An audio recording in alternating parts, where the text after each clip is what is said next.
Imagine cette image, une finale de Coupe du Monde, le stade est debout, le monde entier regarde. Et là, pour la première fois d'histoire, un capitaine africain soulève le trophée le plus important du football. Pas une belle épopée, pas un bravo, ils sont allés loin, non. Une nation africaine championne du monde. Depuis toujours, l'Afrique attend ce moment. Et pourtant, il y a une question qu'on évite de poser franchement. Pourquoi ce moment n'est-il jamais arrivé ?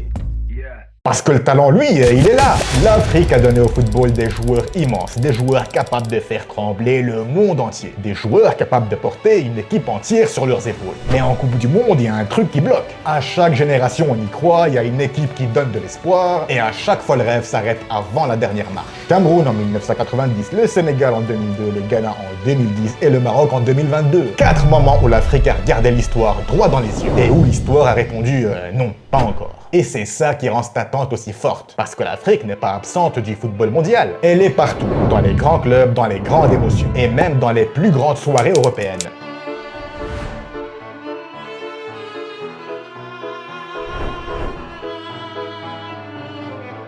Mais quand il s'agit de soulever la Coupe du Monde, il manque encore cette image. L'image d'un capitaine africain, les 2 mains sur le trophée. Et cette image, personne ne l'a jamais vue parce que pendant longtemps, on l'a expliqué simplement. On disait que les équipes africaines ont du talent, mais il y a un manque d'organisation. Elles ont de la puissance, mais pas assez de discipline. Elles peuvent créer un exploit, mais jamais aller au bout. Et le pire, c'est qu'il y a une part de vérité dans ce qu'ils disent. Parce qu'une Coupe du Monde se gagne pas avec des grands joueurs. Elle se gagne avec une structure, avec un banc, avec de la stabilité. Un sélectionneur qui sait exactement là où il va. Des joueurs qui arrivent au tournoi préparés, pas juste motivés. Et c'est là que la différence se fait. Les grandes nations ne gagnent pas parce qu'elles ont du talent. Elles gagnent parce qu'elles ont l'habitude de gagner. Elles savent survivre quand elles jouent mal. Elles savent attendre le détail qui tue. Et surtout, elles ont grandi avec cette idée. La Coupe du Monde peut nous appartenir.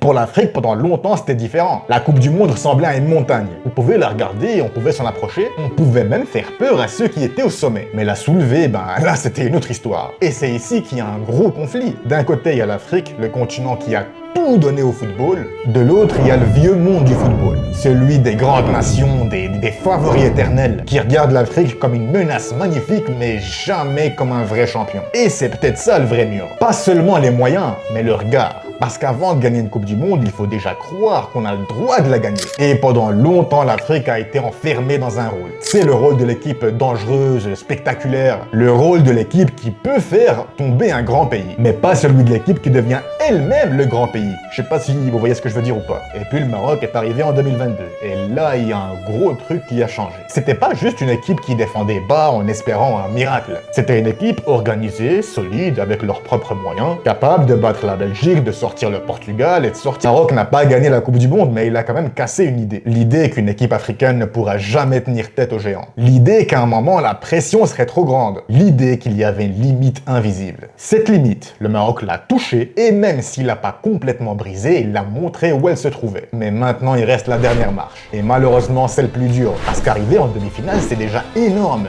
Mais gagner, c'est autre chose. Gagner, c'est répéter l'exploit encore et encore. C'est battre les plus grands pays l'un après l'autre. Avoir des titulaires forts et aussi des remplaçants capables de changer l'histoire du match. C'est d'avoir un projet. Et c'est peut-être là que l'Afrique a perdu beaucoup de temps.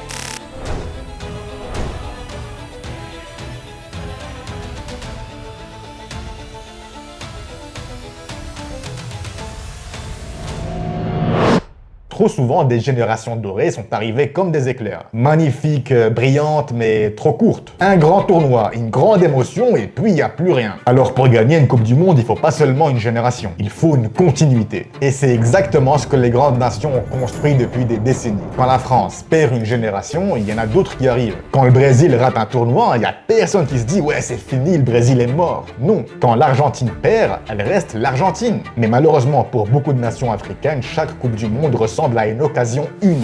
Comme si tout devait se jouer là, maintenant. Il n'y a plus d'autres générations qui arrivent. Mais heureusement, je pense que l'Afrique n'est plus à ce stade-là. Ils viennent pas seulement pour être applaudis et donner des émotions. Aujourd'hui, quelque chose a changé dans le regard. Les supporters ne demandent plus seulement est-ce qu'on peut sortir du groupe? Ils demandent pourquoi pas lui. Et cette question change tout. Parce qu'une équipe devient dangereuse le jour où elle se demande plus est-ce qu'on peut rêver d'avoir ce trophée. Le Maroc l'a fait, le Sénégal peut le faire, la Côte d'Ivoire peut le faire. Et en plus, la Côte d'Ivoire d'Ivoire, ils ont battu la France de 1 dernièrement. Le Ghana, l'Égypte, le Cameroun, chacun à sa manière porte une partie de ce rêve. Mais une seule nation sera la première. Et c'est ça qui rend cette histoire si puissante. Le jour où une équipe africaine gagnera la Coupe du Monde. Ça sera pas seulement une victoire sportive, ça sera une page entière du football qui se tourne. La fin d'une phrase qu'on répète depuis longtemps. L'Afrique n'a jamais gagné ce trophée.